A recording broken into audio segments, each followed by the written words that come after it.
Enrique Quintana, muy buenas noches, ¿cómo estás? Muy bien, Jaime, buenas noches. Te agradezco mucho que hayas venido al programa.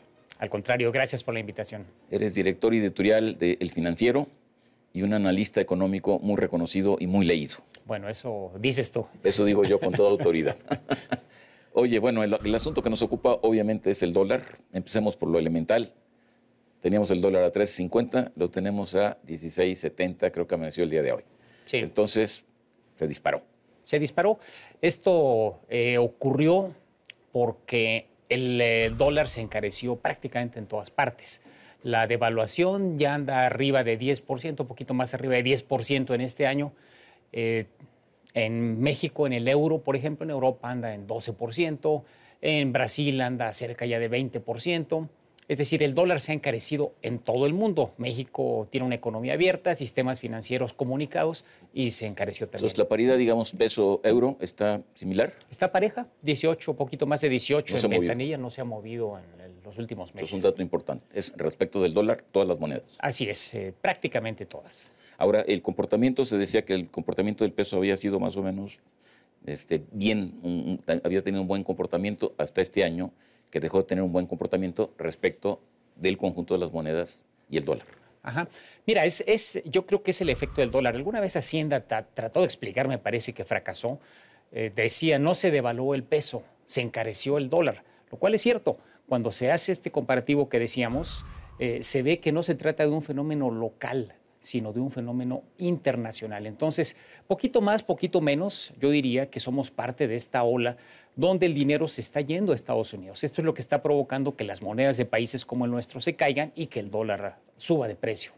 Esa definición de que no se devaluó, pero nomás se apreció el dólar, me suena así como aquellas discusiones bizantinas de cuántos ángeles cabían en la punta de un alfiler. Más o menos. Puede tener esa interpretación, más bien alude a la causalidad. En general, estábamos acostumbrados en el pasado a que el problema era el peso. El resto del mundo seguía relativamente estable y la moneda que se depreciaba era el peso. Claro. Ahora el peso se sube al barco igual que todas las demás. Ahora, como dice el dicho, mal de muchos no consuelo tontos, pero la realidad es que independientemente de cuál sea la causa, empieza a haber efectos inflacionarios. Sí. Es decir, tú escribiste un artículo recientemente mostrando por qué habían sido tan limitados los efectos inflacionarios. Pero ya empieza a haber, por ejemplo, voces de los industriales que empiezan a decir que a este nivel, a esta paridad, va a ser imposible contener el nivel de precios que tenemos y que consecuentemente pues, la inflación puede desatarse. Es un riesgo que existe porque justamente por ser una economía abierta tenemos una gran cantidad de productos de consumo que están valorados en dólares y una gran cantidad de insumos aún para las cosas que se producen en México que vienen del exterior y que están en dólares. No ha ocurrido esta traslación, este contagio del incremento de estos insumos a los precios finales por dos razones. La primera es porque el mercado todavía va creciendo muy lentamente y si los industriales o comerciantes suben los precios, pues se les va a caer la venta. Entonces tienen que estar con cuidado y están observando. Lo segundo es que es un fenómeno todavía de corto plazo. Si estos niveles de 16 los tuviéramos, o 17 los tuviéramos a final del año, creo que sí ya veríamos para entonces un efecto muy notorio en la inflación, en el nivel general de los precios. Ahora, eso tiene que ser una preocupación obvia para el Banco de México porque efectivamente si esto persiste, bueno, pues va a pasar lo que tú ya dijiste. Sí. Y esto parece estar amarrado, no sé, lo has escrito tú y bueno, está en la prensa, a el hecho de que las tasas de interés en Estados Unidos van a subir. Uh-huh. Se espera que suban poco, pero van a subir y eso es lo que tiene al mercado internacional Sí. verdaderamente en un estado de inestabilidad o de incertidumbre o de gran volatilidad. Mira, el año pasado cuando la Reserva Federal sugirió que iba a aumentar tasas, se dio esta ola. El dinero empezó a irse hacia Estados Unidos, hacia bonos del Tesoro, se fue a los dólares y lo anunció, pero no lo ejecutó. Ahora estamos esperando que finalmente esta decisión se tome quizás en septiembre. La mitad de los expertos piensa que será en septiembre, la otra mitad piensa que será probablemente en noviembre o diciembre. Creo que en el momento en el que esta decisión tenga efecto, tenga lugar, va a haber una respuesta local. El Banco de México también va a subir sus tasas de interés y creo que las va a subir quizás un poco más de lo que suba en Estados Unidos Y esto va a causar que se revierta la salida de capitales, que empiece a haber otra vez compra de instrumentos en pesos y me parece que entonces se va a desinflar esta burbuja devaluatoria, este dólar tan caro que tenemos hoy. Ahora, eso que tú estás describiendo sería un fenómeno internacional. Es decir, si el resto de los países operan igual, sube la tasa en Estados Unidos y ellos suben la tasa un poco más para compensar, obviamente, y sobrecompensar. Entonces, ¿esto sería un fenómeno internacional, una devaluación del dólar? Es una posibilidad, depende de las condiciones de cada economía y de la situación del balance que tenga de sus relaciones con el exterior. Por ejemplo, dudo mucho que en Brasil pueda darse algo así, aunque suban las tasas de interés, porque la economía brasileña está muy golpeada, particularmente por la caída de sus exportaciones a China. La economía china está creciendo menos y países como Brasil u otros de Sudamérica vendían mucho a China y está cayéndoseles ese ritmo exportador. En el caso de México, las relaciones con Estados Unidos, si la economía norteamericana más o menos va caminando, creo que ese fenómeno se va a producir en México, en algunos otros países, aunque en otros van a quedar fuera y va a seguir devaluándose, como es el caso, me parece, de Brasil. Ahora, la pregunta, bueno, para los expertos no hay ninguna oscuridad ahí, pero para los legos sí. La pregunta es por qué, son dos.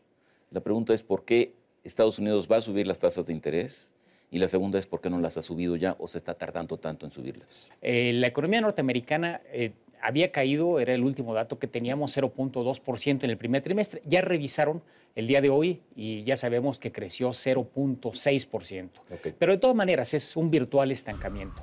Si las tasas de interés suben antes de tiempo, es probable que le pegue a la actividad económica la Reserva Federal y que tengamos una recaída en la actividad norteamericana. La Reserva Federal está tratando de hacer ese juego de sintonía fina caminando sobre el filo del cuchillo para no equivocarse ni en un lado ni en otro. Entonces están calculando en qué momento hay que subir las tasas para evitar inflación, pero no hacerlo antes de que la economía se recupere para no afectar este proceso que apenas está saliendo pues, de la crisis larga de 2009. Pero, a ver, y en calidad de Lego vuelvo a hacer la misma pregunta. ¿Por qué tiene que aumentar las tasas de interés de Estados Unidos? ¿O por qué debe aumentarlas? Porque en el nivel que están ahora, que es el más bajo de la historia, de 0 a 0.25, se están moviendo las tasas líderes, las tasas de referencia. Si se quedan en ese nivel, inevitablemente vamos a tener inflación en Estados Unidos a la vuelta de algunos meses.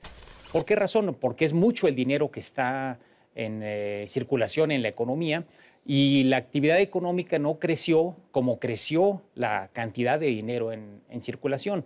Si no se saca ese dinero a través de aumentar su costo, que es lo que finalmente es la tasa de interés, entonces en 2016 quizás tengamos una situación de inflación en Estados Unidos. La Reserva Federal está tratando de evitar esa condición, de evitar que llegue la inflación a Estados Unidos. Ahora, cuando tú hablas de un aumento de la tasa de interés en la FED, en la Reserva Federal, estamos hablando de un incremento, supongo yo, mínimo, cuando menos supongo que así va a empezar, mínimo, y luego va a ir incrementándose.